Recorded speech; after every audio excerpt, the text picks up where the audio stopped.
Hello दोस्तों, हम लोग फॉर्मेशन ऑफ कोवेलेंट कंपाउंड देख रहे थे। इसमें हम लोग सिंगल बॉन्ड से बनने वाले कंपाउंड को देख लिए थे, डबल बॉन्ड से बनने वाले कंपाउंड को देख लिए थे। आज हम लोग देखेंगे ट्रिपल बॉन्ड से बनने वाले कुछ कोवेलेंट कंपाउंड। तो उससे पहले हम लोग समझते हैं ट्रिपल बॉन्ड किसे कहते हैं। A triple bond is formed by the sharing of 3 pair of electrons between 2 atoms. Single bond में क्या होता था, जैसे ये हाइड्रोजन हाइड्रोजन सिंगल बॉन्ड है तो इसके बीच में एक पेयर इलेक्ट्रॉन शेयर होते थे, यानी कि 2 इलेक्ट्रॉन शेयर होते थे और उन दोनों को एक लाइन से रिप्रेजेंट कर देते थे और यही हमारा सिंगल कोवेलेंट बॉन्ड होता था। उसी तरह से डबल बॉन्ड में क्या होता था, यहाँ पे 2 पेयर इलेक्ट्रॉन होता था जिसमें से एक पेयर ये वाला आइटम शेयर करता था, एक पेयर ये वाला आइटम शेयर करता था। यहाँ पे 2 पेयर इलेक्ट्रॉन शेयर होता था और हर एक पेयर को एक लाइन से रिप्रेजेंट कर देते थे ऐसे, तो ये डबल बॉन्ड वाला हो जाता था। उसी तरह से ट्रिपल बॉन्ड में क्या होगा, जैसे यहाँ पे हमारा नाइट्रोजन एटम है तो ये 3 इलेक्ट्रॉन शेयर करेगा और ये भी 3 इलेक्ट्रॉन शेयर करेगा, तो यहाँ 3 पेयर शेयर्ड इलेक्ट्रॉन है और हर एक पेयर को अगर एक लाइन से रिप्रेजेंट करें जो कि अपने आप में एक बॉन्ड है, तो यहाँ पे देखिए हमारा ट्रिपल बॉन्ड तैयार हो गया। तो यही होता है कि triple bond is formed by the sharing of 3 pairs of electron between 2 atom. यहाँ ये दोनों एटम है और इसके बीच में ये 3 पेयर शेयर्ड इलेक्ट्रॉन है। तो ये आपको समझ आ गया होगा। इसी को दूसरे वे में ऐसे लिखा हुआ है कि ये triple bond is formed by sharing of 6 electron, 3 pair की जगह 6 इलेक्ट्रॉन लिख दिया, between 2 atoms, each atom contributing 3 electron, मतलब 3 इलेक्ट्रॉन इस एटम का और 3 इलेक्ट्रॉन इस एटम का, for sharing, and it is represented by putting 3 short lines. ये जो इसके बीच में तीन शेयर्ड इलेक्ट्रॉन है यानी कि 3 पेयर, इनको एक लाइन से रिप्रेजेंट कर दें। 2 इलेक्ट्रॉन के लिए एक लाइन, फिर 2 इलेक्ट्रॉन के लिए एक लाइन, फिर 2 इलेक्ट्रॉन के लिए एक लाइन, तो इन दोनों एटम के बीच 3 लाइन हो जाएगा और ये 3 लाइन नहीं बल्कि 3 बॉन्ड को रिप्रेजेंट करता है। तो ये आपको समझ आ गया होगा ट्रिपल बॉन्ड। अब हम लोग ऐसे मॉलिक्यूल को देखेंगे जिन मॉलिक्यूल में ट्रिपल बॉन्ड पाया जाता है। तो चलिए देखते हैं। तो ऐसे मॉलिक्यूल जिनमें ट्रिपल बॉन्ड पाया जाता है उसमें पहला हमारा है नाइट्रोजन मॉलिक्यूल। नाइट्रोजन का फॉर्मूला देखिए N2 लिखा हुआ है, मतलब हमारे पास 2 नाइट्रोजन का आइटम होगा। अच्छा, अगर एक नाइट्रोजन का आइटम है तो इसका एटॉमिक नंबर 7 होता है, तो इसका इलेक्ट्रॉनिक कॉन्फ़िगरेशन 2,5 हो जाएगा, यानी कि इसके पास 5 वैलेंस इलेक्ट्रॉन है, मतलब इसको 3 इलेक्ट्रॉन और चाहिए। तो 5 वैलेंस इलेक्ट्रॉन को ऐसे देखिए अगर रिप्रेजेंट कर दें हम। उसी तरह से दूसरा भी हमारा नाइट्रोजन है तो इसके पास भी 5 वैलेंस इलेक्ट्रॉन होगा, तो इसको भी 3 इलेक्ट्रॉन चाहिए, तो इसको भी 3 इलेक्ट्रॉन चाहिए और इसको भी 3 इलेक्ट्रॉन चाहिए। तो ये दोनों क्या करेगा, 3 इलेक्ट्रॉन का शेयरिंग कर देगा, ये भी 3 इलेक्ट्रॉन बीच में डाल देगा, ये भी 3 इलेक्ट्रॉन बीच में डाल देगा। यहाँ देखिए ऐसे और ये ऐसे, ये कुछ इस तरह का सीन बन जाएगा। ये जो 3 पेयर इलेक्ट्रॉन है ये शेयर्ड पेयर है, ये दोनों नाइट्रोजन में काउंट होगा। अब आप काउंट कीजिए, ये 6 इलेक्ट्रॉन और ये 2 इलेक्ट्रॉन, इस नाइट्रोजन का ऑक्टेट पूरा हो गया। फिर ये 6 इलेक्ट्रॉन और ये 2 इलेक्ट्रॉन, इस नाइट्रोजन का भी ऑक्टेट पूरा हो जाएगा और हमारा ये नाइट्रोजन मॉलिक्यूल बन जाएगा, जिसमें दोनों नाइट्रोजन का इलेक्ट्रॉनिक कॉन्फ़िगरेशन 2,8 हो गया, यानी कि दोनों नाइट्रोजन एटम जो था वो स्टेबल हो गया N2 मॉलिक्यूल बना के। अब ये जो हमारा शेयर्ड पेयर है इसको एक लाइन से रिप्रेजेंट कर देंगे, तो ये हमारा यहाँ पे 3 लाइन आ जाएगा और ये ट्रिपल बॉन्ड कहलाएगा। और ये हमारा अनशेयर्ड पेयर इलेक्ट्रॉन रह गया, इसको हम लोग लोन पेयर बोलते हैं। तो ये आपको फॉर्मेशन ऑफ नाइट्रोजन मॉलिक्यूल समझ में आ गया होगा। इसी में हमारा अगला है formation of ethyne molecule. Ethyne का फॉर्मूला है C2H2, यानी कि हमारे पास 2 कार्बन एटम है और 2 हाइड्रोजन एटम है। फिर से हम लोग सिमेट्रिक बनाने की कोशिश करेंगे। हमारे पास 2 कार्बन है तो ये 2 कार्बन लिख लिया, कार्बन के वैलेंस शेल में 4 इलेक्ट्रॉन होते हैं तो 4 इलेक्ट्रॉन ऐसे लगा दिया। अब हमारे पास 2 हाइड्रोजन है, तो हम जानते हैं कि हाइड्रोजन 1 इलेक्ट्रॉन शेयर करता है, तो एक हाइड्रोजन इस कार्बन को देंगे और एक हाइड्रोजन इस कार्बन को देंगे, दोनों ये एक इलेक्ट्रॉन शेयर कर लेगा और हाइड्रोजन अपना ड्यूप्लेट पूरा कर लेगा। अब देखिए ये जो हमारा कार्बन है इसके वैलेंस शेल में 1 2 3 4 5 इलेक्ट्रॉन और इस कार्बन के भी वैलेंस शेल में 1 2 3 4 5 इलेक्ट्रॉन, यानी कि अब इस कार्बन को भी 3 इलेक्ट्रॉन चाहिए, इस कार्बन को भी 3 इलेक्ट्रॉन चाहिए। ये दोनों कार्बन जो है ये अपना बचा हुआ 3 इलेक्ट्रॉन जो है वो शेयरिंग के लिए बीच में डाल देगा कुछ इस तरह से। यहाँ पे देखिए हाइड्रोजन का ड्यूप्लेट पूरा है, हाइड्रोजन का ड्यूप्लेट पूरा है, उसके बाद जो 3 इलेक्ट्रॉन बच गया उसको शेयरिंग के लिए डाल दिया, तो ये जो 6 इलेक्ट्रॉन है वो इस कार्बन के लिए भी आएगा और इस कार्बन के लिए भी आया। अब गिन लीजिए कार्बन का ऑक्टेट भी पूरा हो गया। तो ये हमारा हो गया फॉर्मेशन ऑफ इथाइन मॉलिक्यूल। इसमें क्या क्या चीजें ध्यान रखना था कि हाइड्रोजन का ड्यूप्लेट पूरा हो जाए, कार्बन का ऑक्टेट पूरा हो जाए और हमारा जो मॉलिक्यूल तैयार हो वो थोड़ा सिमेट्रिक तैयार हो, इसीलिए हमने दोनों कार्बन को एक एक हाइड्रोजन दे दिया। तो आप लोगों ने सीख लिया कि कोवेलेंट कंपाउंड का फॉर्मेशन कैसे होता है, इलेक्ट्रॉन का शेयरिंग कैसे होता है। अब हम लोग कुछ कॉमन कोवेलेंट कंपाउंड्स को देखेंगे। तो चलिए देखते हैं सम कॉमन कोवेलेंट कंपाउंड्स।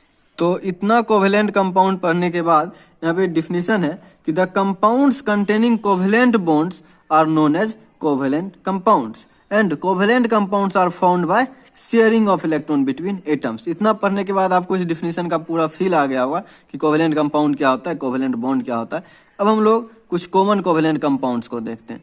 इसमें हमारा पहला है मीथेन। इसका फॉर्मूला होता है CH4 और इसमें कौन कौन सा एलिमेंट प्रेजेंट है, कार्बन और हाइड्रोजन। और इसमें आप लोग देखिए कि आयन नहीं है, ये न्यूट्रल एटम्स है। उसी तरह से इथेन देखिए, उसका फॉर्मूला C2H6 होता है और इसमें कार्बन और हाइड्रोजन प्रेजेंट होता है। और आप लोग एक चीज और गौर कर पा रहे होंगे कि यहाँ पे कार्बन भी नॉन मेटल है और हाइड्रोजन भी नॉन मेटल है। कोवेलेंट कंपाउंड जो है वो जनरली नॉन मेटल के बीच ही बनता है। आयनिक बॉन्ड जो है वो मेटल और नॉन मेटल के बीच बनता है। यहाँ पे देखिए हमारा इथीन है C2H4, इसमें भी एलिमेंट जो है वो कार्बन और हाइड्रोजन है। अच्छा, ये सारे जो भी हमारे कंपाउंड्स हैं इनमें देखिए कार्बन हाइड्रोजन जिन जिन में है उन सबको हम लोग कार्बन एंड इट्स कंपाउंड में डिटेल में पढ़ेंगे। अभी आपको नाम या फॉर्मूला देख के कुछ अजीब सा लग रहा होगा कि इतना सारा नया नया नाम, नया नया फॉर्मूला आ रहा है। तो जब हम नेक्स्ट चैप्टर पढ़ रहे होंगे तो इन सभी फॉर्मूला और नाम के साथ बहुत कंफर्टेबल हो जाएंगे, आपको बहुत ईजी लगने लगेगा ये सब फॉर्मूला नाम सब कुछ।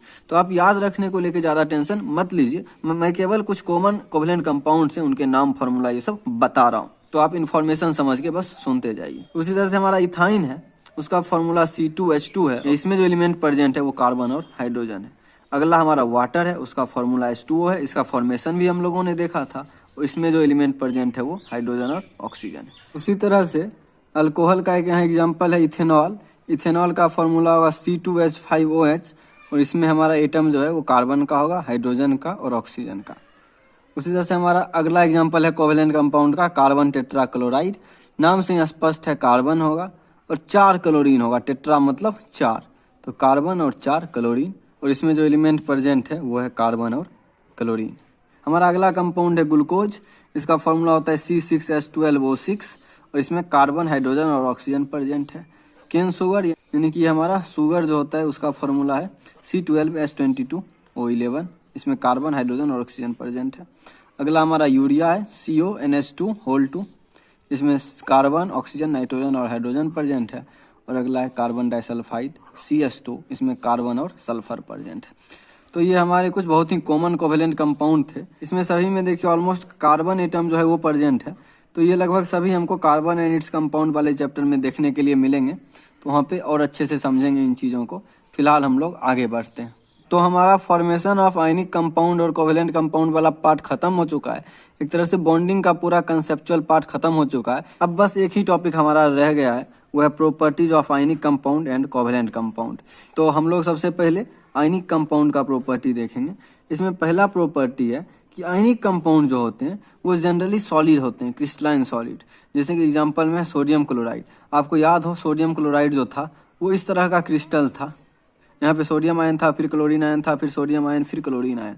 अच्छा, और सॉलिड लिक्विड गैस जो है वो किस पे डिपेंड करता है? आप लोगों ने क्लास 9th में देखा होगा कि सॉलिड के पार्टिकल पास पास होते हैं, लिक्विड के पार्टिकल थोड़े दूर दूर होते हैं और गैस के पार्टिकल बहुत ज़्यादा दूर होते हैं। तो यहाँ पे चूंकि देखिए ये दोनों आयन है तो इन दोनों के बीच आयनिक फोर्स लगेगा और ये फोर्स ऑफ अट्रैक्शन स्ट्रॉन्ग होगा, इसलिए मॉलिक्यूल पास पास होंगे, इसलिए ये जनरली सॉलिड होते हैं। जबकि कोवेलेंट कंपाउंड में ऐसा नहीं है। कोवेलेंट कंपाउंड में वीक फोर्स होता है क्योंकि वहाँ पे आयन नहीं होते, तो इसलिए वहाँ पे फोर्स ऑफ अट्रैक्शन जो है वो वीक होता है, इसलिए पार्टिकल दूर दूर होते हैं, तो वो जनरली लिक्विड या गैस फॉर्म में होते हैं। तो ये पहला पॉइंट आपको समझ में आ गया होगा। वही यहाँ लिखा हुआ है ionic compounds are usually crystalline solid. Example में सोडियम क्लोराइड, यहाँ पे Na+ और Cl- आयन होगा और इनके बीच जबरदस्त अट्रैक्शन होगा। तो भैया the ionic compounds are solid because their oppositely charged ions attract one other strongly and form regular crystal structure. The crystals of ionic compounds are hard and brittle. ये generally hard और brittle होते हैं। अगला है हमारा कि ionic compounds have high melting point and high boiling point. For example, sodium chloride has melting point of 800 degree Celsius and boiling point of 1413 degree Celsius.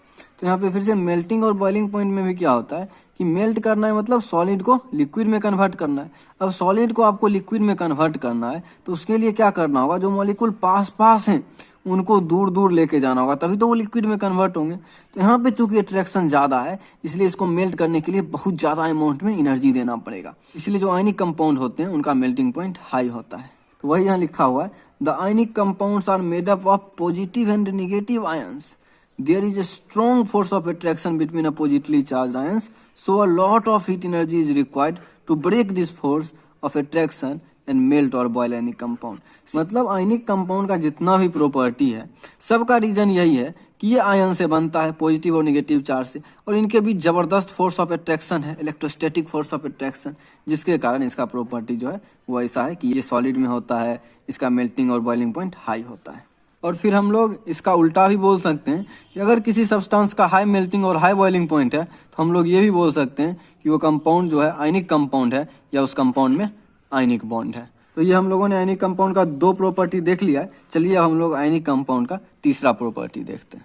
हमारा अगला प्रॉपर्टी है कि ionic compounds are usually soluble in water. Ionic compound जितने भी हैं वो usually water में soluble होते हैं। ऐसा इसलिए होता है कि वाटर जो है उसमें हाइड्रोजन और ऑक्सीजन होता है, जिसमें ऑक्सीजन इलेक्ट्रोनिगेटिव है तो इस पर स्लाइट निगेटिव चार्ज होता है और इस पर थोड़ा सा पॉजिटिव चार्ज होता है। तो ये जो सोडियम और क्लोराइड आयन जो है ये जब वाटर में जाता है तो सोडियम को क्या है कि ये ऑक्सीजन घेर लेता है, ये इस पर जो निगेटिव चार्ज है वो घेर लेता है चारों तरफ से, और ये जो क्लोरीन है इसको हाइड्रोजन वाला पार्ट घेर लेता है। तो इसलिए ये डिजॉल्व हो जाता है, ये क्लोरीन इसके साथ चला जाता है, ये सोडियम ऐसे, तो ये डिजॉल्व हो जाता है उसमें वाटर में। तो आयनिक कंपाउंड जितने भी हैं वो वाटर में डिजॉल्व हो जाते हैं। लेकिन हमारे पास कुछ ऑर्गेनिक सॉल्वेंट हैं जैसे ईथर, एसीटोन, अल्कोहल, बेंजीन, ये सब हम लोग डिटेल से कार्बोनेट्स कंपाउंड में पढ़ेंगे कि अल्कोहल क्या है, एसीटोन क्या है, ईथर क्या है, ये सब ऑर्गेनिक हैं, ये सब कार्बन के कंपाउंड्स हैं, तो उनको वहाँ डिटेल से पढ़ेंगे। फिलहाल आप इतना समझिए कि आयनिक कंपाउंड्स जो भी हमारे हैं वो वाटर में सॉल्यूबल है, जबकि ऑर्गेनिक कंपाउंड्स में सॉल्यूबल नहीं है। और कोवेलेंट कंपाउंड के केस में इसका उल्टा होता है, वो जितने भी होते हैं वो ऑर्गेनिक सॉल्वेंट में सॉल्यूबल होते हैं लेकिन वाटर में सॉल्यूबल नहीं होते हैं। यहाँ पे उसका रीजन है कि the ionic compound dissolve in water because water has high dielectric constant. High dielectric constant होने से क्या होता है कि इनका जो फोर्स ऑफ अट्रैक्शन है इसको वो कम कर देता है। कैसे? तो वही जैसे वाटर ने इसको घेर लिया था, क्योंकि वाटर का ऑक्सीजन जो है वो इस सोडियम पे अपना अट्रैक्शन लगाने लगता है इधर, और इधर से वाटर का हाइड्रोजन आके क्लोरीन पे अट्रैक्शन लगाने लगता है इधर, तो इन दोनों का आपस में जो अट्रैक्शन है वो थोड़ा वीक हो जाता है और ये उसमें डिजॉल्व हो जाता है। तो वही है कि water has high dielectric constant due to which it weakens the attraction between the ions. The organic liquid like ether, benzene, kerosene ये ऐसा नहीं कर पाते। अगला है हमारा कि ionic compounds conduct electricity when dissolved in water और when melted, this means ionic compounds are electrolytes. अब वाटर में डालने पे ये NaCl जो है वो सोडियम प्लस और Cl माइनस में टूट जाता है, तो क्या है कि वाटर में भरपूर मात्रा में आयन आ गया। अब आयन आ गया मतलब चार्ज्ड पार्टिकल आ गया, और चार्ज पार्टिकल मूव करेगा तो इलेक्ट्रिसिटी कंडक्ट होगा, तो इसीलिए जितने आयनिक कंपाउंड है वो इलेक्ट्रिसिटी को कंडक्ट करते हैं। अब हमारा है प्रॉपर्टीज ऑफ कोवेलेंट कंपाउंड। तो जो भी आयनिक कंपाउंड का प्रॉपर्टी था उसका ठीक उल्टा होगा प्रॉपर्टीज ऑफ कोवेलेंट कंपाउंड, और इसका रीजन ये है कि चूंकि आयनिक कंपाउंड में आयंस होते थे और आयंस के बीच में स्ट्रॉन्ग फोर्स ऑफ अट्रैक्शन होता था, इसलिए उनका प्रॉपर्टी वैसा था। अब यहाँ पे आयंस नहीं है, आयंस के जगह पे न्यूट्रल एटम्स हैं, मॉलिक्यूल्स हैं, इसलिए यहाँ पे उतना जबरदस्त अट्रैक्शन नहीं होगा, इसलिए इनका प्रॉपर्टी वैसा नहीं होगा। सबसे पहला एग्जांपल है covalent compounds are usually liquid and gases. ये मैं आपको एक्सप्लेन कर दिया था आयनिक कंपाउंड के साथ ही कि वहाँ पे अट्रैक्शन ज़्यादा होता था, इसलिए मॉलिक्यूल पास पास होते थे और वो सॉलिड होते थे। लेकिन यहाँ पे अट्रैक्शन कम होगा, मॉलिक्यूल दूर दूर होंगे, इसलिए लिक्विड और गैस होंगे, यानी कि मॉलिक्यूल के बीच उतना अट्रैक्शन नहीं होगा। तो पहला पॉइंट आपको क्लियर हो गया होगा। इसमें कुछ एक्सेप्शंस हैं जैसे glucose, cane sugar, urea, naphthalene, इटिस, ये सब आपको याद रखना होगा जो एक्सेप्शंस है। आयोडीन, ये सब सॉलिड कोवेलेंट कंपाउंड है। अगला है कि कोवेलेंट कंपाउंड जो है उनका यूजुअली लो मेल्टिंग और बॉइलिंग पॉइंट होता है, जबकि आयनिक कंपाउंड का हाई मेल्टिंग और बॉइलिंग पॉइंट होता था। इसमें एग्जांपल के रूप में है नेफ्थलीन, इसका मेल्टिंग पॉइंट 80 डिग्री सेल्सियस होता है, और CCl4 यानी कि कार्बन टेट्राक्लोराइड, इसका बॉइलिंग पॉइंट 77 डिग्री सेल्सियस होता है। मतलब ये देख सकते हैं आप आयनिक कंपाउंड के कंपेरिजन में बहुत कम है। आ गया कि covalent compounds are made up of electrically neutral molecules. सारे प्रॉपर्टी का रीजन यही है कि वहाँ पे आयंस होते थे और यहाँ पे इलेक्ट्रिकली न्यूट्रल मॉलिक्यूल्स हैं। So the force of attraction between molecules of a covalent compound is very weak, only a small amount of heat energy is required to break this weak molecular force, so melting and boiling point of covalent compound is less. तो ये आपको समझ में आ गया होगा। अब हम लोग अगला प्रॉपर्टी देखते हैं। हमारा अगला प्रॉपर्टी है कि covalent compounds are usually insoluble in water but they are soluble in organic solvent. यह भी मैंने आयनिक वाले में बोला था कि आयनिक जो होते हैं वो वाटर में सॉल्यूबल होते हैं, जबकि ऑर्गेनिक सॉल्वेंट में सॉल्यूबल नहीं होते हैं, जबकि कोवेलेंट में ऐसा नहीं होता है। कोवेलेंट जो होते हैं वो वाटर में सॉल्यूबल नहीं होते हैं, वो ऑर्गेनिक सॉल्वेंट में सॉल्यूबल होते हैं। यहाँ पे भी कुछ एक्सेप्शंस हैं, जैसे ग्लूकोज, शुगर, यूरिया, ये सभी कोवेलेंट कंपाउंड हैं लेकिन वाटर में सॉल्यूबल हैं। वहीं पे कुछ पोलर कोवेलेंट कंपाउंड हैं जैसे HCl, ये हैं तो कोवेलेंट लेकिन वाटर में सॉल्यूबल हैं। तो यहाँ पे जो एक्सेप्शंस हैं वो आपको याद होने चाहिए। अगला फोर्थ और लास्ट प्रॉपर्टी हमारा कि कोवेलेंट कंपाउंड जो है वो इलेक्ट्रिसिटी को कंडक्ट नहीं करता। क्यों कंडक्ट नहीं करता? क्योंकि इलेक्ट्रिसिटी को कंडक्ट करने के लिए चाहिए चार्ज पार्टिकल्स यानी कि आयंस चाहिए, और यहाँ पे चार्ज तो है ही नहीं, यहाँ पे न्यूट्रल एटम्स और मॉलिक्यूल्स हैं। इसलिए कोवेलेंट कंपाउंड जो है वो इलेक्ट्रिसिटी को कंडक्ट नहीं करते। अब चूंकि ये आयन में टूटते नहीं तो इसीलिए ये नॉन इलेक्ट्रोलाइट हैं, और covalent compounds do not conduct electricity because they do not contain ions. Ions नहीं है, चार्ज नहीं है, तो वो इलेक्ट्रिसिटी को कैसे कंडक्ट कर पाएंगे? नहीं करते। तो यहाँ पे हमारा प्रॉपर्टीज ऑफ आयनिक और कोवेलेंट कंपाउंड खत्म हो गया। ये सारे प्रॉपर्टीज आपको याद होने चाहिए। अब हम लोग एक बार इन दोनों के प्रॉपर्टीज को कंपेयर कर लेते हैं।